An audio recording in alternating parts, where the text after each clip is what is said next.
تو اللہ تعالیٰ سے امید ہے کہ اللہ تعالیٰ اس کو محروم نہیں کریں گے، لیکن اصل اس کا یہی ہے کہ فجر کی سنتیں گھر پہ اور پھر وہیں پر کچھ دیر دائیں جانب لیٹنا، یوں اپنے اس بازو کو تکیہ بنا کے انسان دائیں جانب دائیں پہلو لیٹ جائے، یہ طریقہ ہوتا تھا نبی صلی اللہ علیہ وسلم کا، یہاں تک کہ مؤذن آ کے آپ کو کہتا کہ نماز کا وقت ہو گیا۔ اس سے معلوم ہوا کہ مؤذن امام کو اطلاع دے سکتا ہے، اس میں کوئی ایسی بات نہیں، اس کو کہہ سکتا ہے کہ نماز کا وقت ہو چکا ہے۔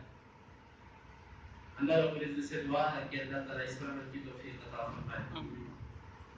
اللهم انفعنا بما علمتنا وعلمنا ما ينفعنا وزدنا علما،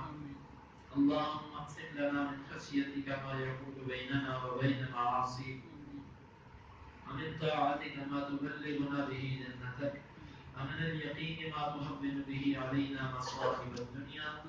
متعنا اللهم بأسماعنا وأبصارنا وقوتنا أبدا ما أحييتنا، واجعله الوارث منا، واجعل ثأرنا على من ظلمنا، ولا تجعل مصيبتنا في ديننا،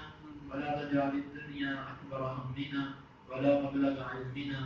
ولا تسلط علينا من لا يرحمنا، وآخر دعوانا أن الحمد لله رب العالمين.